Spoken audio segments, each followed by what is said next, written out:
እንታይ ይሕጉሰኩም ብዝብል ሕቶ ኣብ ዓለምና ብዝተገበረ መጽናዕቲ እቲ ኣብዛ ሓሰብ ገንዘብ እንትብል ብምቕጻል ድና ይብል። ብሓቂ ግን ገንዘብ ምርኻብ ድና ምርኻብ ካልእ ቁሳዊ ነገር ምርካብን ሓቀኛ ሓጎስ ይፈጥረልና ድዩ? ኩሉ ሰብ ሕጉስ ክኸውን ይምነ። ንምንታይ ደኣ ትርጉም ምንባር ጽቡቕ ርክብን ሕጉሳት ምዃንን ዝኣበየናን ክንረኽቦ ዘይከኣልናን? ንምንታይ ደኣ ኩሉ ግዜ ባዶነት ዝስምዐናን ኣብቲ ሓጎስ ዝርከቦ ቦታ ጥራሕ ምንባር ዘይከኣልናን?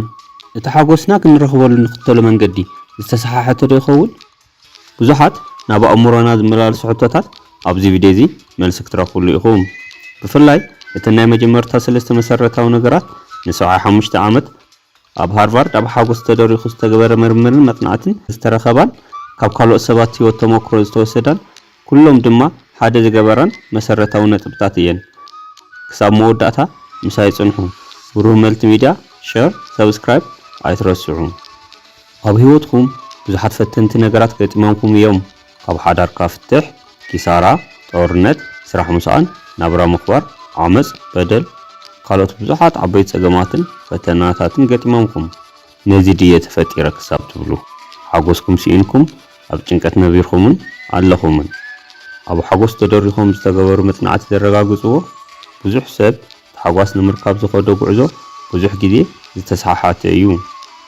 በዚ ስነ ልቦናዊ መጽናዕቲ መሰረት ሓጎስ ማለት ዕድል ስብዕና ካብ ሰብ ወይ ማሕበረሰብ ዝወሃበና ወይ ንረኽቦ ኣይኮነን። ሕጉስ ምዃን ማለት በዓልና መዓልታዊ እንቅስቃሴና ብነማዕብሎ ልምዲ ብንገብሮ ናይ ህይወት ምርጫን ዝህነፅን ዝምዕብልን እዩ። ሓጎስ ሰባት ብዘርእዩኹምን ብዝዛረቡኹምን ከይኾነስ በዓልና መሪፅና ንቕበሎ እዩ። እምበኣርከስ ኣብተን ዋና 3 መሰረታዊ ናይ ሓጎስ ነጥብታት ዝስማዕማዕን ኣብ ህይወት ፍልስፍንኡ ዝተኸተሎን ሳምበርን ዝተባሃለ ሰብ ከፋልጠኩም። ሳምበርን ብሪጆርያ ብዝተባሃለ ኣብ ዓለም ውሕዳት ሰባት ብዘጥቅዕ ሕማም ሰለባ ዝኾነን ዝተጠቕዐ ሰብን እዩ። እንተኾነ ግን ኣብ ህይወቱ ብጣዕሚ ሕጉስ ከም ዝኾነን እቶም 3 ነጥብታት ከም ዝኽተልን እዩ ገሊጹ። ስለ ሳምበር ንዚለ ናብቶም 6 ናይ ሓጎስ ዋና ወሰንቲ ነጥብታት ከሳግረኩም። ቁጥሪ 1 ጠንካራ ርክብ ይሃሊኻ። ምስ ሰባት ዘለና ጠንካራ ርክብ ቁጥሪ 1 መዐቀኒ ሓጎስና እዩ። ብጣዕሚ ጠንካራ ርክብ ዘለዎም ሰባት ኣብ ህይወቶም እቶም ብጣዕሚ ሕጉሳትን ጥዑያትን እዮም። ጠንካራ ርክብ ኣብ ምምስራት ዝዝርዘሩ ነገራት ድማ እዞም ዝስዕቡ እዮም። ብዙሕ ዝበለን ጽቡቕ ግዜኻን ምስ ብጣዕሚ ትፈትዎም ሰባት ኣሕልፎ። ኩሎም ንዓኻ ትርጉምን ሓጎስን ዝፈጥሩልካ ሰባት ኩሉ ግዜ ኣብ ዙርያኻ ኣቕምጦም። ምስ ማሕበረሰብ ዘለና ርክብ፣ ምስ ቤተሰብ ዘለና ርክብ፣ ምስ ደቅና መሓዙትናን ዘለና ርክብ ብጣዕሚ ጠንካራን ድልዱልን እንተኾይኑ ንሕና ብጣዕሚ ሕጉሳት ኢና። ጠንካራ ናይ ፍቕሪ ርክብ ይሃልውኻ። ናይ ሰባት ስሜት ክንርዳእ ምኽኣል ብጣዕሚ ሕጉሳት ይገብረና። ኩሉ ግዜ ስድራኻ፣ ደቅኻ፣ መሓዙትኻን ግዜ ሃቦም። ኣብ ጎንኻ እንተዘይሃልዮም ስልኪ ብምድዋል ዳሃዮም ሕተት። ሓቀኛን ልባውን ርክብ ፍጠር። ግልጽነት ዝተመልኦን ምስትውዓል ዘለዎን ዝርርብ ምግባር። ንሰባት ኣብ ተዘራርበሉን ኣብ ትረኽቦምን ግዜ ክብሪ ሃቦም። ጠንካራ ርክብ ወይ ከዓ ዝምድና በዓልና ንፈጥሮን እንሃንጾን እዩ።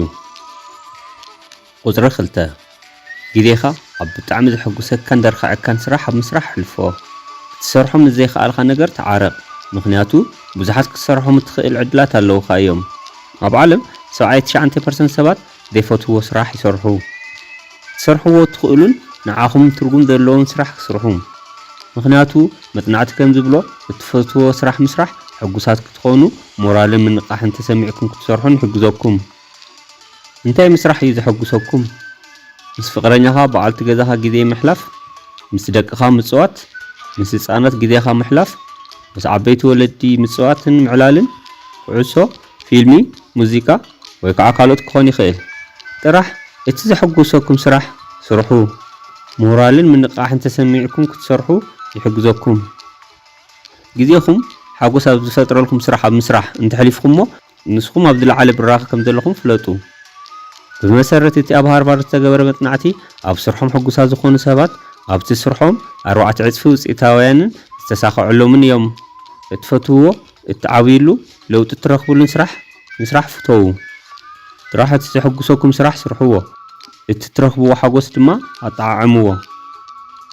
ስራሕ ክንቅይረሉ ኣብ ዘይንኽእል ኩነታት እቲ ስራሕ ናብራን ንመርሐሉ እንተኮይኑ ድማ ቅድም ክብል ኣብ ዝገለጽክዎም ናይ ሰብኣውነት ስራሕን ንዓኹም ድማ ሓጎስ ዝፈጥረልኩምን መሪጽኩም ብተወሳኺ ስራሕ ስርሑ ማለት ንሰባት ምሕጋዝ ወክ ምግባር ጸዋታን ዕላልን ምስ መሓዙት ተፈጥሮ ምድናቕ ካብቶም ቅድም ክብል ዝገለጽክዎምን መሪጽኩም ንዓኹም ሓጎስ ዝፈጥረልኩምን ንህይወትኩም ትርጉም ዝህበኩምን ስራሕ ስርሑ ምሕጓስ እንመርጾን ክንገብሮን ንኽእልን እዩ ምናልባት ዘለኹም ኩነታት ይውስኖ እዩ ኮይኑኩም ዘሐጉሰኩም ምስራሕን ሓዳርን ስድራን መስሪትኩም ዘሐጉሰኩም ስራሕ ምስራሕን ይፈላለ እዩ ነዚ ድማ ምስቲ ዘለኹም ኩነታት ንበዓልኩም ማጣዓዓሙን ኣጸባርቁን ናብ ተግባር ድማ ተሸጋገሩ ሳልሳይ ምስጋና ምቕራብን ንህይወትኩም ትርጉም መሃብን ምስጋና ምቕራብን ንህይወትኩም ትርጉም መሃብን ጽቡቓት ሓሳባት ጥራሕ እንተይኮኑስ ጣዕሚ ሓያል ልምድታትን ምስ ሓጎስናን ምርግጋዕናን ቀጥታዊ ዝምድና ዘለዎምን እዮም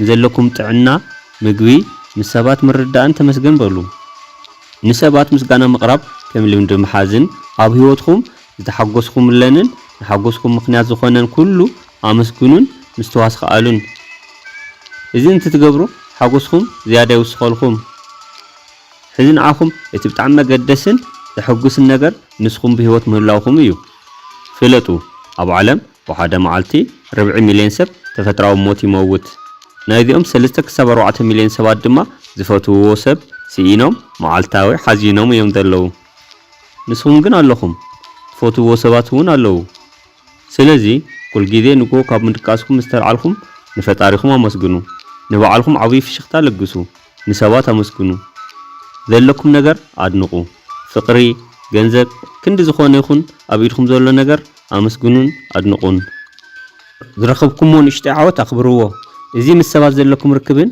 ናይ ውሽጥኩም ሓጎስን የበርኽ እዩ ጽቡቓት ሰባት ህይወትኩም ይሕጉስልኩም ሕማቓት ሰባት ድማ ትምህርቲ ይህቡኹም እቶም ምስጋና ዘቕርቡን ንህይወቶም ትርጉም ዝህቡን ሰባት እቶም ዝለዓለ ውሽጣውን ዘላቕን ሓጎስ ዝረኽቡ ሰባት እዮም ሕጉስ ህይወት ማለት ብዙሓት ጸገማት ሓሊፍካ ኣእምሮኻን ኣተሓሳስባኻን ጠንካራ እንትኾን ማለት እዩ ራብዓይ ሓሳብኻን ኣእምሮኻን ምቁጽጻር ሓሳብኻን ኣእምሮኻን ምቁጽጻር ምኻል ማለት ሓደ ካብቶም ሓጎስና ዘዕብዩን ወሳንን ነጥቢ እዩ ቀልብኻ ተግባርኻ ግብረ መልስኻን መስመር ሓሳብኻን ምቁጽጻር ምኻል ብጣዕሚ ሕጉስ ናይ ምዃን ዕድልኻ ምስፋሕ ማለት እዩ ብዙሕ ግዜ ሓጎስና ቀጻልነት የብሉን እዚ ግልጽ ሓቂ እዩ ወላእቶም ብጣዕሚ ሕጉሳት ሰባት ዝኾነ እዋን ይሓዝኑ እዮም ነዚ ድማ እቲ ቀንዲ ምኽንያት ኣእምሮና እዩ ኣእምሮና ኩሉ ግዜ ኣብ ሓጎስ እዋንና ኣብ ጎንና ይኸውንን ብዙሓት ኣሉታዊ ሓሳባት ካብ ቁጽጽርና ወጻኢ እናምጽአ ንሓጎስና ዓብይ ዕንቅፋት ይፈጥረልና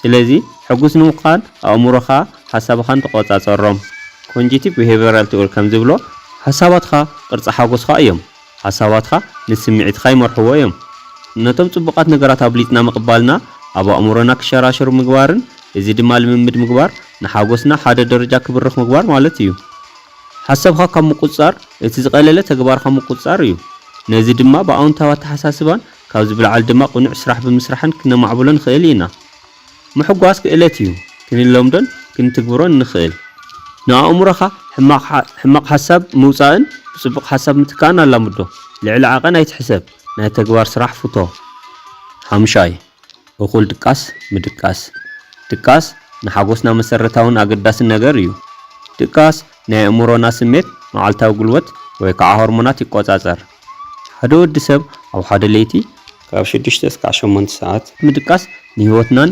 ንሓጎስናን ብጣዕሚ ኣድላይ እዩ ድቃስ ካብ ዝህበና ጥቕምታት ሓጎስና ክውስኽ ይገብር ናይ ኣእምሮና ናይ ምሕሳብ ዓቕምን ጥዕናናን ይውስኽን የረጋግዕን ህይወትና የስተኻኽልን ጽቡቕ ክኸውንን ይገብር ጭንቀት ይቕንስ ስለዚ ኩሉ ግዜ ካብ ሞባይልና ቲክቶክ ዩቲዩብ እንረኽቦ ሓበሬታ ግዳስ ክኸውን ይኽእል እዩ ነገር ግን ሰዓት ንግበረሉ ስልክና ካብ መደቀሲና ርሒቕና ነቐምጦ ድቃስና ንደቅስ ሻርሻይን ናይ መወዳእታን ናይ ሰውነት እንቅስቃሴ ወይ ከዓ ስፖርት ምስራሕ ኣካላዊ እንቅስቃሴ ሰውነትና ጥራሕ እንተይኮነስ ኣእምሮናን ስምዒትናን እውን የስተኻኽል እዩ ብዙሕ እንቅስቃሴ እንትንገብር ናይ ኣእምሮና ንቕሓት ጥዕናናን ሓጎስናን ብጣዕሚ ይውስኽ መዓልታዊ ካብ 20 ክሳብ 30 ደቂቃ እንቅስቃሴ ምግባር ሓጎስናን ጽቡቕ ስምዒትን የማዕብል ኣተሓሳስባና የማዕብል ዓርሰ እምነትና ክውስኽ ይገብር ጭንቀትን ውጥረትን ይቀንስ ጽቡቕ ድቃስ